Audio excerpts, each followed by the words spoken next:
प्रिय छात्रों, हम लोग अभी यूपीएससी हिस्ट्री ऑप्शनल मेंस के बारे में पढ़ेंगे। क्रॉनिकल के यूट्यूब चैनल पर आप सबों का स्वागत है। और हम लोगों ने फैसला किया है कि हिस्ट्री ऑप्शनल के लिए यूट्यूब चैनल पर हम पढ़ाना शुरू करें और ऑनलाइन भी क्लास इसके लिए उपलब्ध रहेगा और सभी छात्रों से उपलब्ध होगा कि अगर आप क्वालिटी हंसी मजाक और नॉन सीरियस नहीं, अगर क्वालिटी का पढ़ाई करना चाहते हैं तो आज हमारे चैनल से आप जुड़ें। और अन्य लोग भी जो यूपीएससी के लिए हिस्ट्री ऑप्शन रखना चाहते हैं वो भी जुड़े। नेट के लिए भी जो लोग नेट के लिए भी जो हिस्ट्री रखना चाहते हैं, जो रेलिवेंट टॉपिक है वो उनसे आपको भी बहुत फायदा होगा।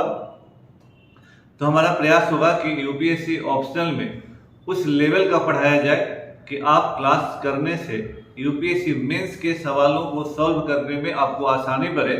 इसलिए हम लोगों ने अपना एक प्रयास शुरू किया है।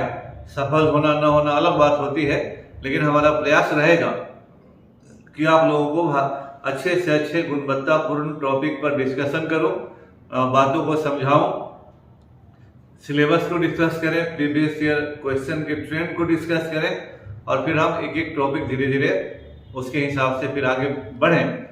और जब हम लोग विस्तृत से और गुणवत्तापूर्ण पढ़ाई करेंगे, क्वालिटेटिव पढ़ाई करेंगे तो समय लगेगा, इसमें कोई दो राय नहीं है। लेकिन एक बार अगर आप पूरे सिलेबस को पढ़ लेंगे तो मेरा विश्वास है कि यूपीएससी मेंस में भी बहुत सारे सवालों को सॉल्व करने में आपको जरूर मदद मिलेगी, सहायता मिलेगी। इसी उम्मीद के साथ हम लोग शुरू करते हैं। पहले ब्रीफली आपको हम सिलेबस के बारे में बतलाते हैं, उसके बाद फिर हम लोग आगे बढ़ेंगे। यूपीएससी मेंस में अब एक ही ऑप्शन रह गया है। पहले के जमाने में 2 ऑप्शन हुआ करता था, तो एक ऑप्शनल के 2 पेपर होते हैं। तो जिन लोगों का हिस्ट्री ऑप्शनल है, हम लोग हिस्ट्री का ही बात यहाँ कर रहे हैं। और 2 पेपर 500 नंबर का, एक विषय 500 नंबर का और एक पेपर 250 नंबर का है। इसमें हम लोग दोनों पेपर को एक एक करके ब्रीफली डिस्कस करेंगे, क्योंकि आज का क्लास हम मेनली एंशिएंट हिस्ट्री के पर कंसंट्रेट करना चाहते हैं। तो हिस्ट्री जो है उसका 2 पेपर है।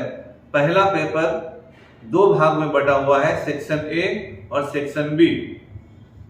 सेक्शन ए का पहला सवाल और सेक्शन बी का 5वां सवाल, यानी 2 सवाल कंपलसरी होता है, 1 और 2। सेक्शन ए में एंशिएंट हिस्ट्री है और सेक्शन बी में मेडिवल हिस्ट्री है। सेक्शन ए में जो एंशिएंट हिस्ट्री है उसका पहला सवाल जो होता है वो कंपलसरी है, 50 नंबर का है और ये मैप स्टडी होता है। इसमें 20 स्थान आपको 1, 2, 3 करके मैप पर लोकेट किया जाता है। आपको बताना है कि वह जगह कहाँ है और उसके बारे में आपको 30 शब्दों में लिखना, 30 वर्ड्स में लिखना है। प्रत्येक सवाल के लिए 2.5 नंबर का प्रोविजन है। 20 दूना 40 और ये 50 नंबर का आपका एक सवाल होता है। मैप स्टडी का जो पढ़ाई है उस पढ़ाई को आप शुरू से ही जब लेकर चलते हैं, मेरा कहना है जब 6 क्लास का ही हिस्ट्री आप पढ़ना शुरू करें और उसका जो पहला ही चैप्टर है 6 क्लास का, वहां से ही आप मैप और साइट का लोकेशन करते चलें और उस पर अपना जानकारी इकट्ठा करते चलें, तो बाद में अकेले उसी क्वेश्चन के लिए विशेष तैयारी करने की जरूरत नहीं रहेगी। शुरू से ही आप प्रीवियस ईयर के क्वेश्चन को देखते रहिए और उसी हिसाब से महत्वपूर्ण साइट्स को लोकेट कीजिए और उस पर 30-40 वर्ड्स लिखने का अभ्यास करते रहिएगा। तो इस सवाल में आंसर देने पर अगर एक्यूरेट जवाब आप देते हैं तो परसेंटेज ऑफ मार्क्स आपको ज्यादा मिलेगा। तो पहला सवाल पेपर 1 का सेक्शन ए कंपलसरी है और पहला सवाल ही साइट लोकेशन है। आगे जो हिस्टोरिकल साइट्स हैं उनको लोकेट करना है और उनके बारे में 30 शब्दों में लिखना है। एंशिएंट हिस्ट्री में आपको 4 सवाल कुल रहेंगे और इतिहास में अब सवाल पूछने का ट्रेंड बदल गया है।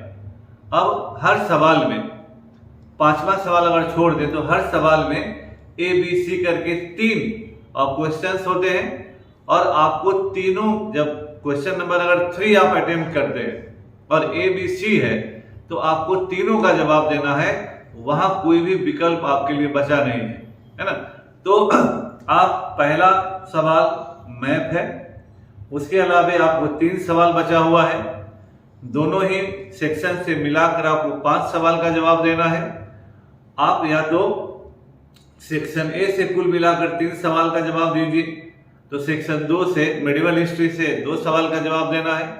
और एंशिएंट से आप पहला के अलावे अगर 2 ही सवाल का जवाब देना चाहते हैं तो 1 सवाल अटेम्प्ट कीजिए और मेडिवल से फिर 3 सवाल अटेम्प्ट कीजिए। तो कुल मिला के आपको 5 सवाल का जवाब देना है। प्रत्येक सवाल के लिए 50 नंबर है। जिन सवाल को आप मान लीजिए दूसरा सवाल अटेम्प्ट करते हैं तो उसमें 3 टिप्पणी लिखना है। 3 में एक टिप्पणी के लिए 20 नंबर है, तो 2 टिप्पणी के लिए 15 नंबर है, यानी कुल मिला के फिर 50 नंबर। 3 टिप्पणियों को लिखना है और उन टिप्पणियों के लिए आपका नंबर फिक्स है, 20 नंबर, 15 नंबर, 15 नंबर, है ना। तो एक सवाल के अंदर में 3 टॉपिक को लोग कवर कर रहे हैं। तो अगर मान लीजिए पेपर 1 का सेक्शन 1 ही देखें और 3 सवाल है, तो मैप का अगर आप बात छोड़ दें तो इसका मतलब हुआ कि 9 टॉपिक को चाहे तो कवर कर सकते हैं। और हिस्ट्री के सेक्शन 1 में 12 टॉपिक है और 9 टॉपिक तो 3 सवाल में ही कवर हो जाएगा।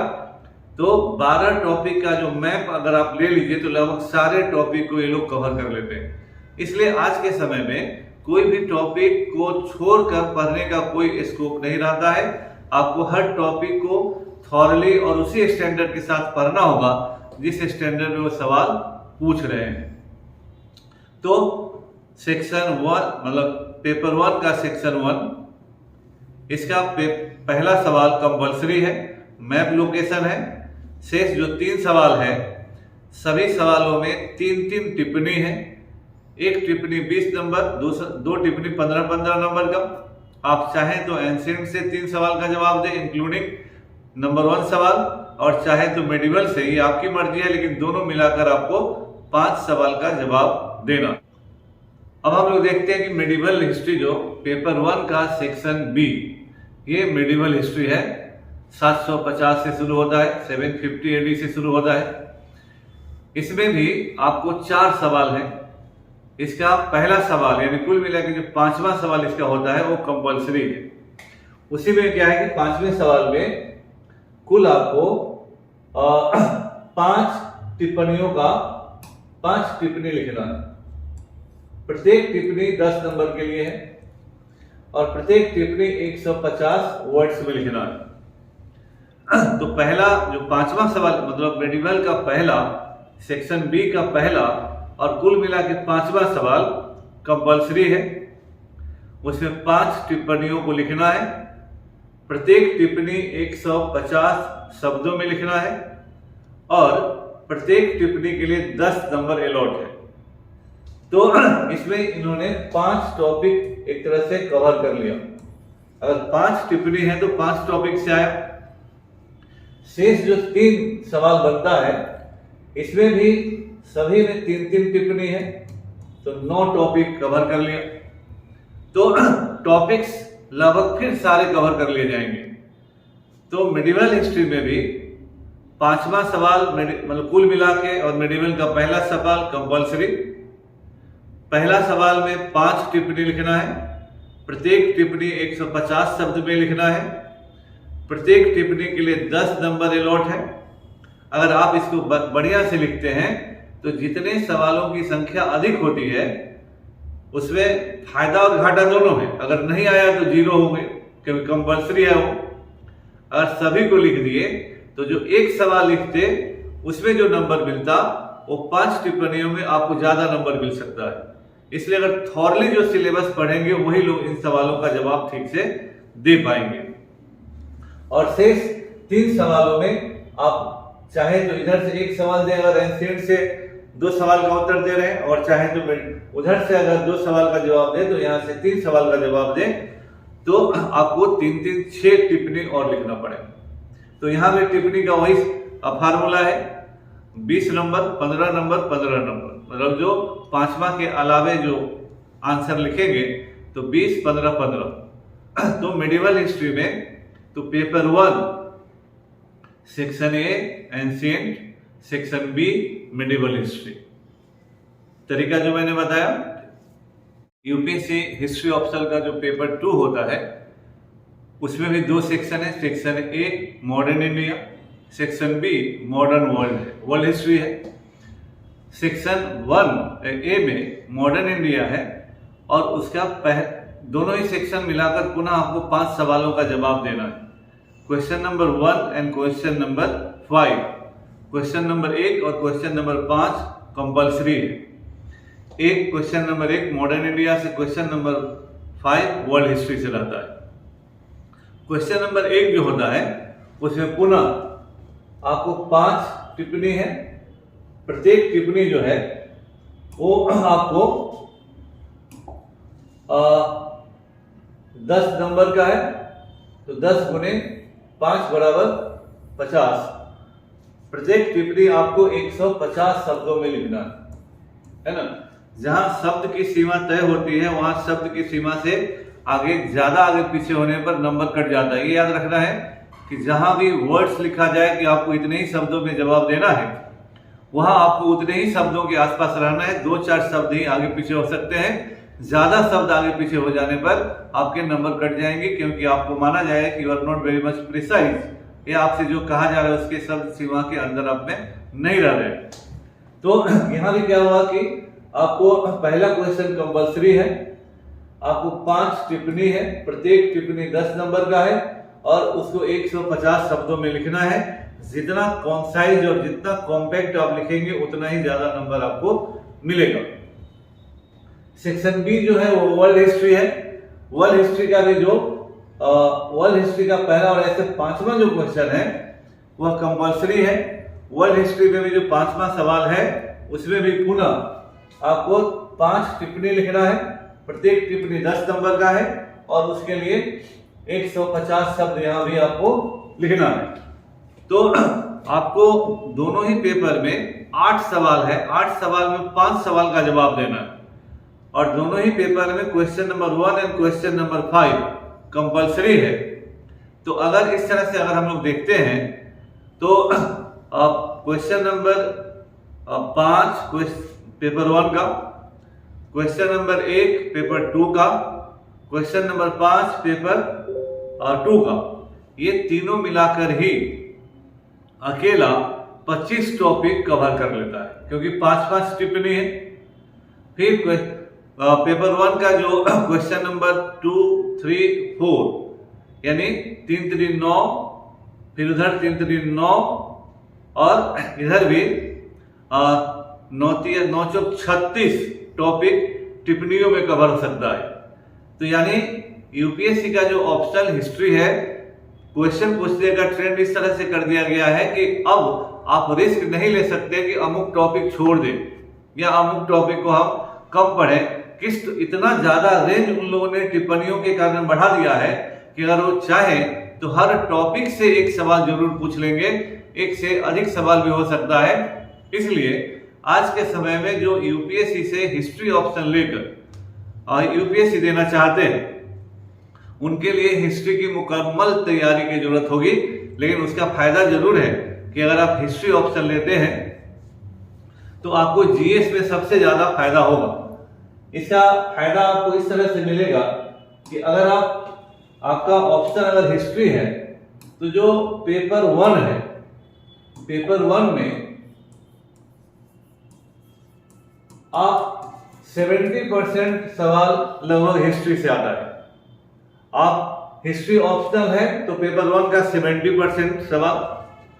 पेपर 2 जो है अगर ये पढ़ते हैं आप पेपर 2 तो कॉन्स्टिट्यूशन है, इसका जो ऐतिहासिक बैकग्राउंड है, एक्ट्स है, 1773 से लेकर संविधान बनने तक का जो पृष्ठभूमि है, इवन संविधान के लागू होने तक का जो पृष्ठभूमि है, 1964 तक हम लोग हिस्ट्री में पढ़ते हैं, वो यहाँ पर आपको पेपर 2 के कॉन्स्टिट्यूशन में काम करेगा। अगर हम पेपर 2 का ही आईआर अगर आप पढ़ते हैं तो हिस्ट्री के सिलेबस में भारत और उसके पड़ोसी देश के बारे में जिक्र है। हाँ, तो वहां भी आपको जीएस पेपर 2 में भी एक बड़ा पोर्शन आपको हिस्ट्री ऑप्शन के कारण कवर हो जाएगा। इवन पेपर थ्री में जब आप इंडियन इकोनॉमी पढ़ते हैं तो 1964 तक भारत की अर्थव्यवस्था में क्या परिवर्तन हुआ है, ये हिस्ट्री ऑप्शनल में ही मॉडर्न हिस्ट्री का हिस्सा है।